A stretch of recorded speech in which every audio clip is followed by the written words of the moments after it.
This lecture will be going over mixed effects models. The readings for this lecture are Bates LME4 Mixed Effects Modeling with R, the first chapter of that, as well as Yarkoni, the Generalizability Crisis from PsyArchive.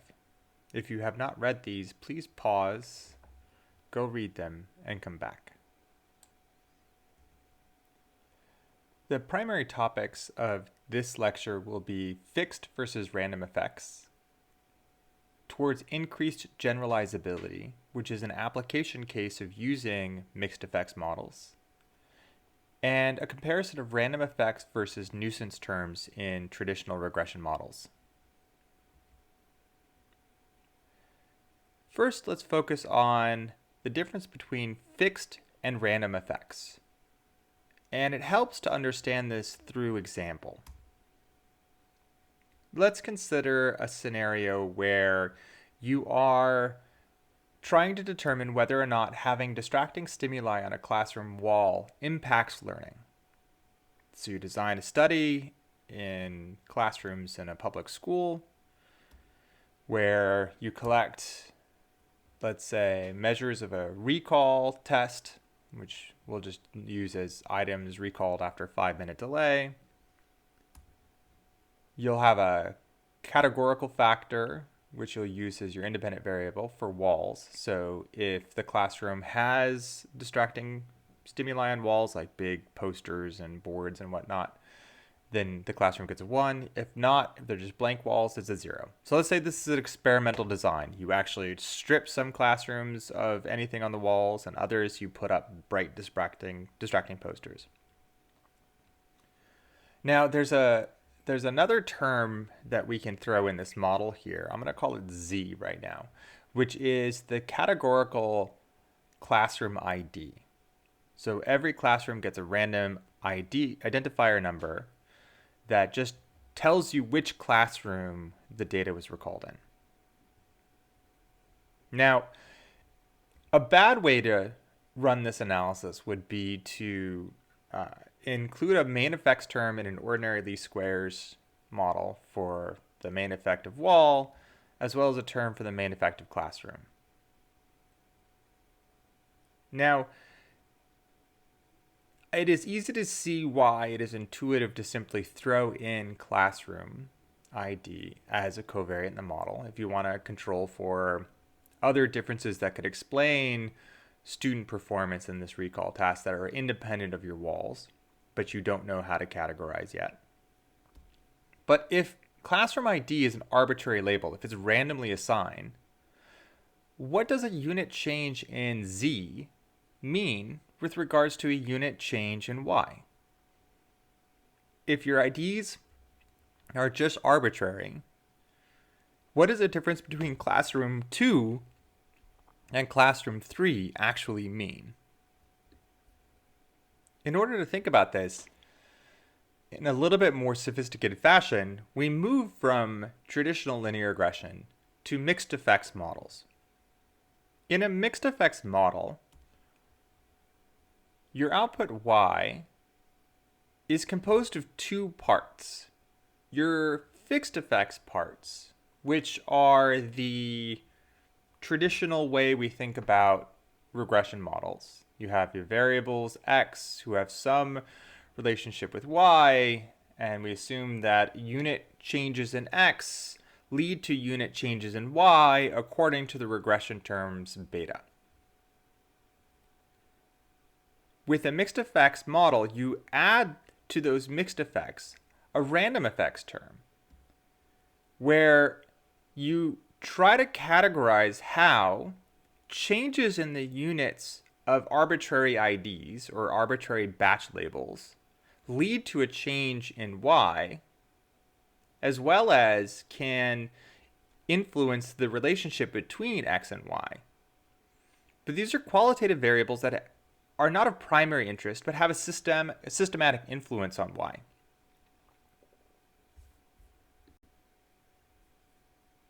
Now, the key here is in the units of which Z is coded.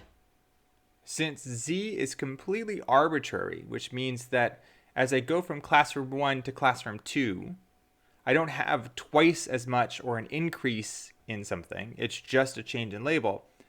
The way that I think about the influence that those unit changes have on Y and possibly the relationship between X and Y has to be more nuanced.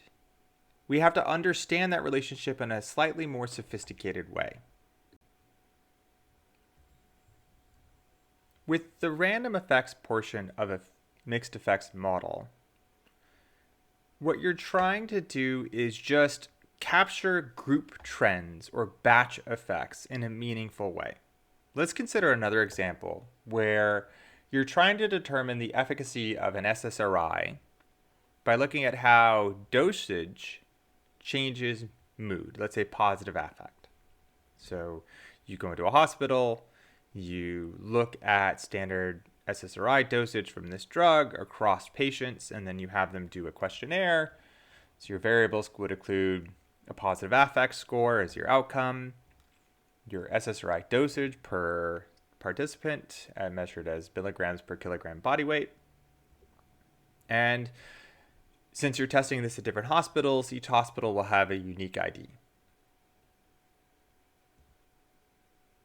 Now, it's very easy to see where the random effects will come into play by simply visualizing the data. So if I plot our affect score against SSRI dosage, and I indicate or treat separately the two hospitals, it's very easy to see that I have some sort of a hospital effect here. You can also see how I have a consistent linear trend with an increase in SSRI dosage leading to an increase in affect score. But the participants in Hospital A have an overall higher affect score in general as a group than the participants in Hospital B. If I collapse these together, the participants in Hospital A might be considered high leverage points in this model because they're a separate cluster that stands out against Hospital B. And now you can see why it's very important to take into consideration these batch effects, because they're going to be contributing to the overall pattern in your data in a meaningful way and could actually lead to false trends in your data. Now, how exactly random factors influence your model can happen in one of two ways or both. Your random factors or your batch effects could influence the mean of Y. We call these mean effects. So in this case, random factors shift the mean of Y, which is often recovered in the intercept term of your regression model. But it does not impact the nature of the relationship between X and Y.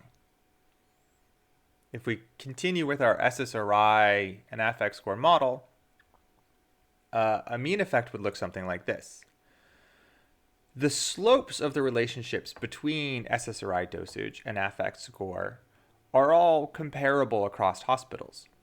But you notice that the mean of your affect scores shifts across hospitals, with hospitals A and C having overall higher mean affect scores than hospitals B and D.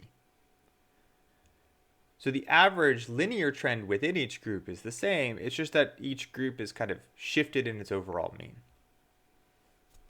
These types of random effects are different than random factors that influence the slope or interact with the slope of the relationship between X and Y. Continuing with our affect score example, this would be the case where each individual hospital has a significant effect on the nature of the relationship between SSRI dosage and affect score. Hospitals B and C in this case have a very strong positive association. Hospital A has a weak positive association, while Hospital D has a strong negative association. Now, this is telling you that there's an interactive effect between your random effect and your fixed effects, in this case, the SSRI against affect score relationship, and that there's something about the batch that's moderating those relationships that you have to take into account. the mean effects and the slope effects on your outcomes can both be present as well, but for conceptual simplicity, we're separating them out. And often when you're trying to run a mixed effects model, you have to specify how you anticipate the random effect influencing your model. One way that random effects can dramatically impact the conclusions you draw from your data is in the manifestation of something known as Simpson's paradox. Simpson's paradox is the case where across batch or group trends conflict with within batch group trends. Let's consider this again by example.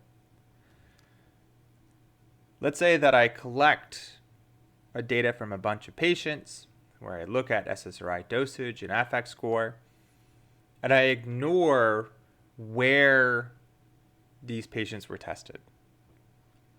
The conclusion I might pull from this scatter plot is that there's an overall negative trend between SSRI dosage and affect score. It's a reasonable conclusion to take for this.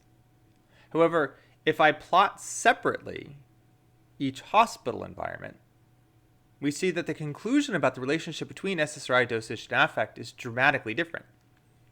Here, you see a consistent positive association, and the mean effects of hospital on affect score are camouflaging or hiding this positive effect. This is Simpson's paradox in a nutshell. If you didn't pay attention to the environment in which data is collected, or batch effects of some other sort, you can take away a fundamentally incorrect conclusion about the fundamental relationship between X and Y. In fact, the logic of the Simpson's paradox is the heart of the argument in the Yarkoni paper about why mixed effects models should be the standard by which we analyze data in experimental psychology. And the argument actually also extends to neuroscience. If we want more generalizable results, we can't ignore those random effects. We can't ignore batching and group effects and just collapse our data together.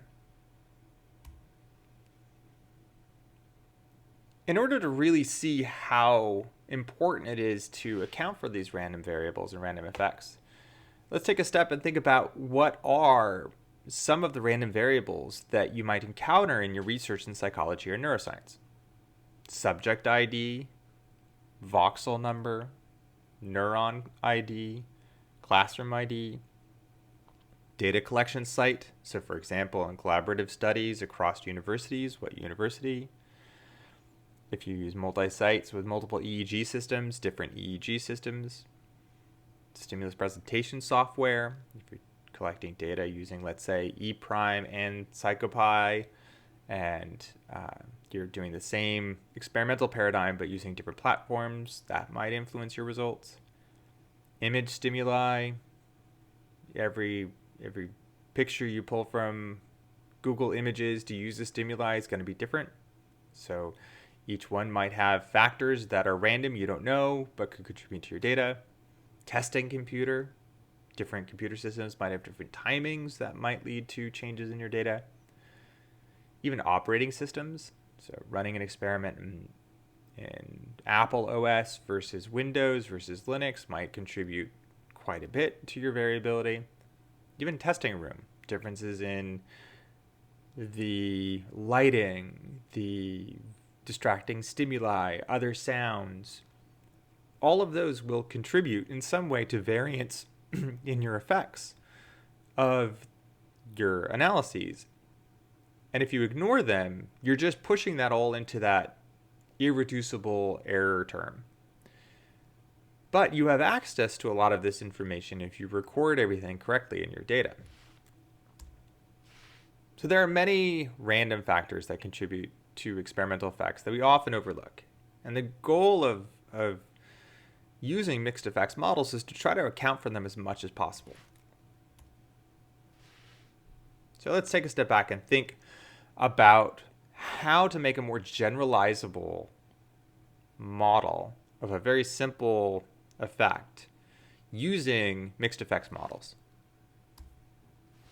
So let's consider the question of, do people respond faster to animate objects than inanimate objects? Do we have a inherent preference for processing sensory stimuli that are related to animate versus inanimate objects?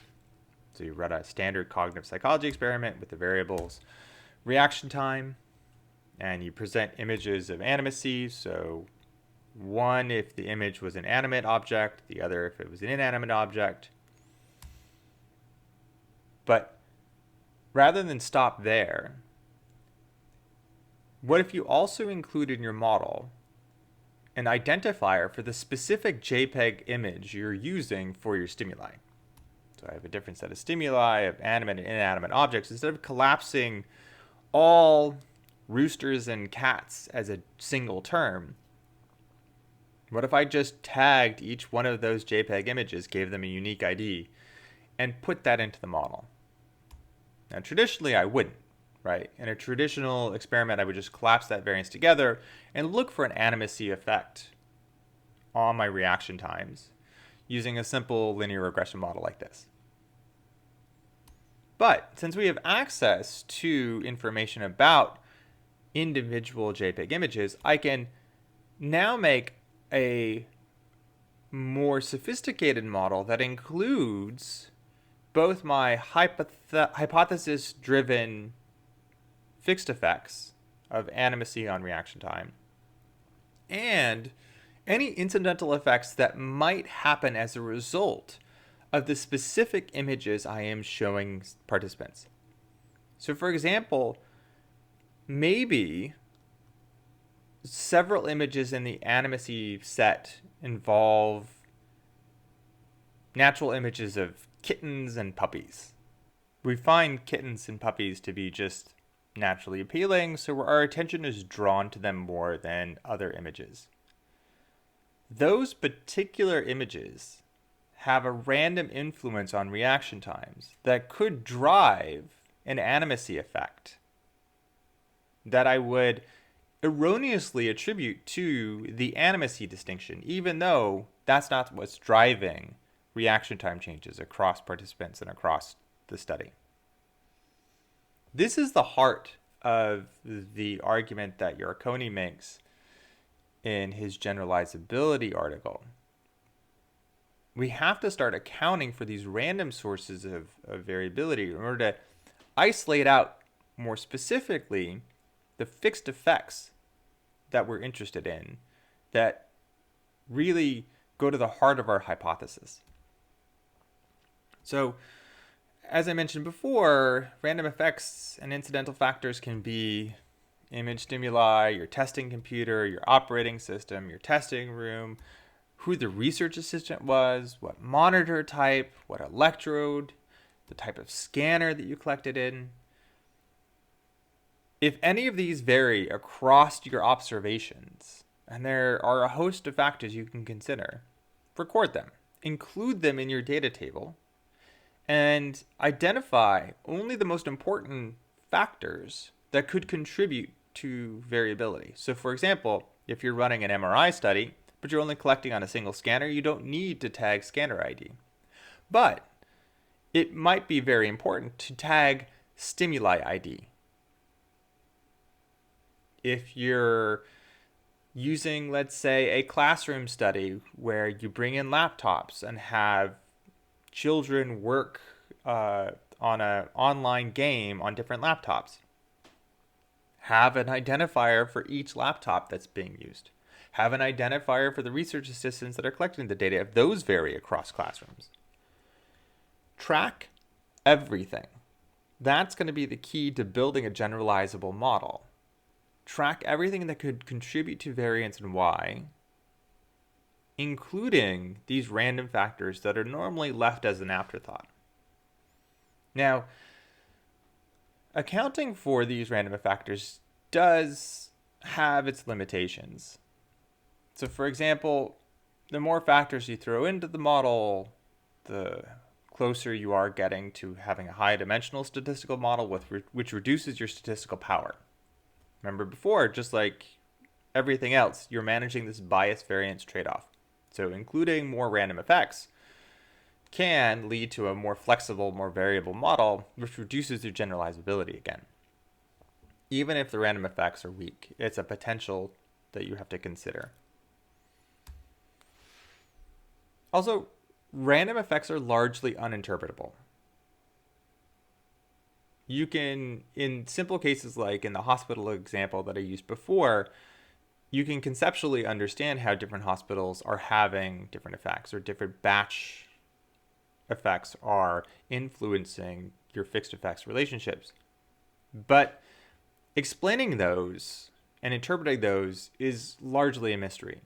You really only make a consideration as to whether or not an influence of the random variable is present in your model, yes or no. But you can't really interpret how those random effects are being expressed. That's the whole point. Now, to expand on the discussion on generalizability, I think it's important to take a step back and have a clear understanding of the difference between random effects and traditional nuisance terms in regression models. I alluded to this at the beginning, but I think it's worth having a clear distinction between controlling for random effects and controlling for confound factors. Confounds are variables that influence the relationship between x and y, but are not needed to evaluate the central hypothesis. There are other factors that are independent of your hypothesis itself, but can contribute to the relationship between x and y. Now, the first part of this talk focused on random effects, but the other class of confounds are nuisance factors. The key distinction between random effects and nuisance factors is in the coding of the variable itself. Remember, random effects are in cases where your variable is randomly assigned. There is no clear mapping between a unit change in your variable and some external property of the world.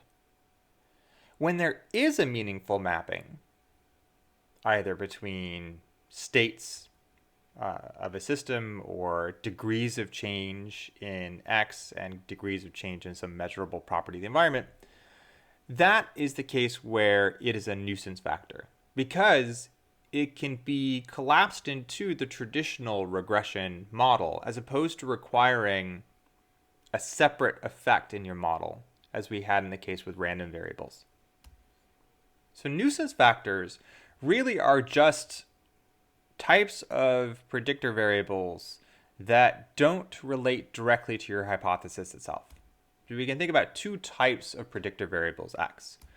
Target factors, which are variables of interest, and nuisance factors, which are meaningful x variables that impact the relationship between x and y, so how x relates to y for your target factors, but are independent of your hypothesis itself. And the key here is that the units are meaningful, not random. If you have a meaningful association between a unit change in x and some external property of the world, then you could just throw them into your normal regression model. So here you can break up factors that are related to your hypothesis versus these incidental factors, which we call nuisance variables. This is what a lot of people mean when they talk about controlling for things in their model. They have a relationship they're looking at, but they need to control for other factors. Typical factors in psychology are age and gender, etc. And in this way, you're really just increasing the complexity of your model to allow for alternate factors in the relationship to x and y. The relationship between x and y. Now, one way that throwing in incidental or nuisance factors into your model could help improve model fits is in the case where you have, let's say, an unintentional imbalance in your experimental design. And so there is a relationship between, let's say, gender and Y.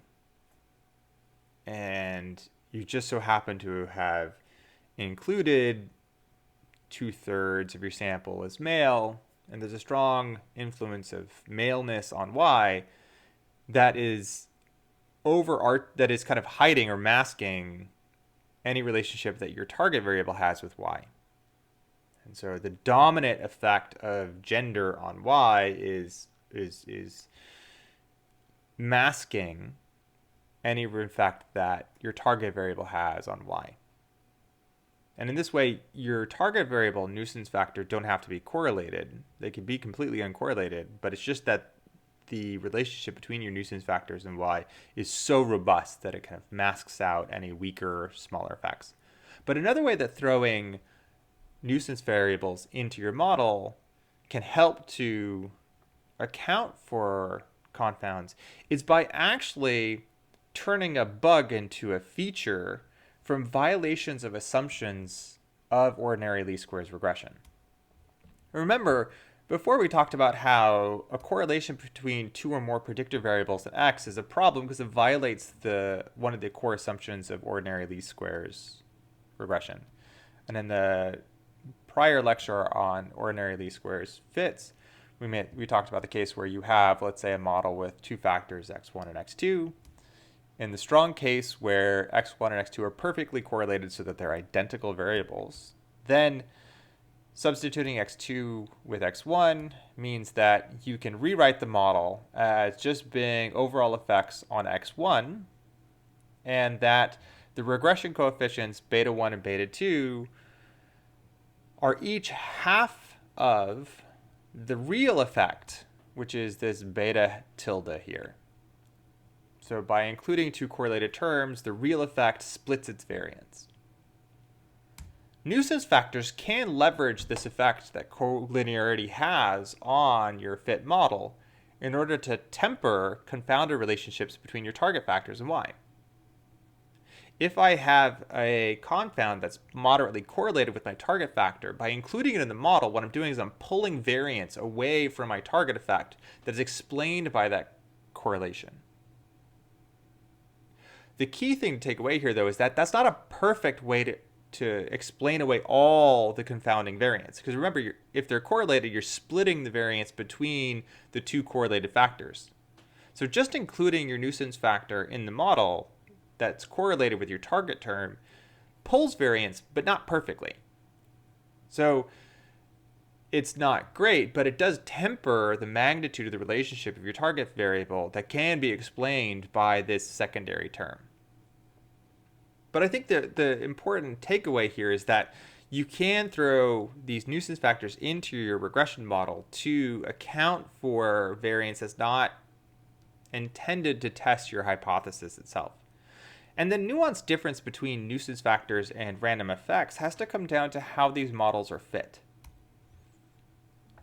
In the ordinary least squares lecture, we talked about how fitting a regression model like this, which includes a target and a nuisance term, is really just a matter of minimizing the subjective function, minimizing the squared error between Y and your fit model. In this case, a model that includes the nuisance term and the target term.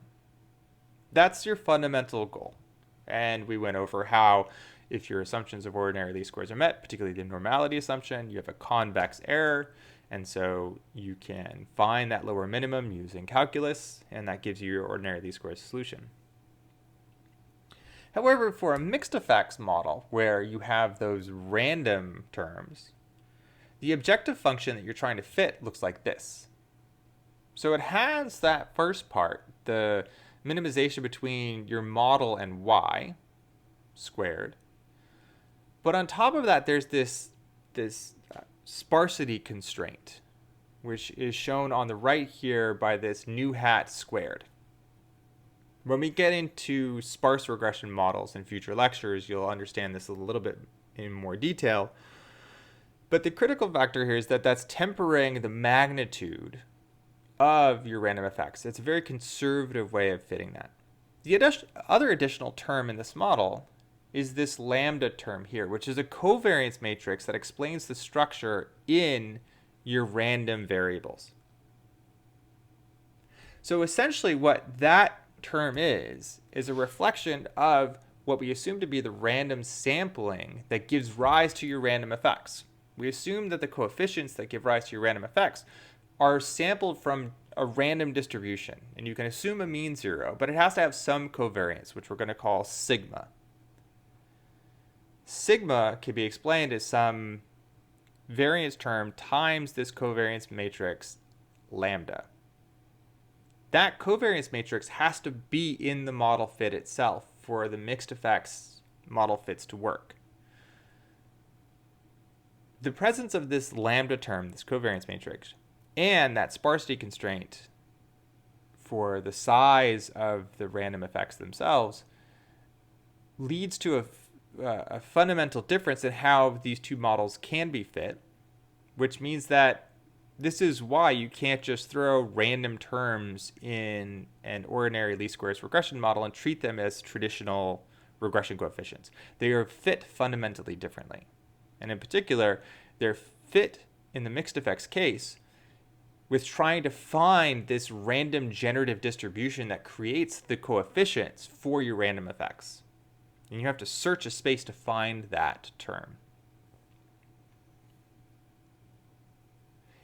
If this is a little complicated at the moment, we'll get into more detail at future lectures on this. But as just a takeaway, know that the difference between just a nuisance factor and a random effect in a mixed effects model has everything to do with just how the models are fit, how you get those regression coefficients.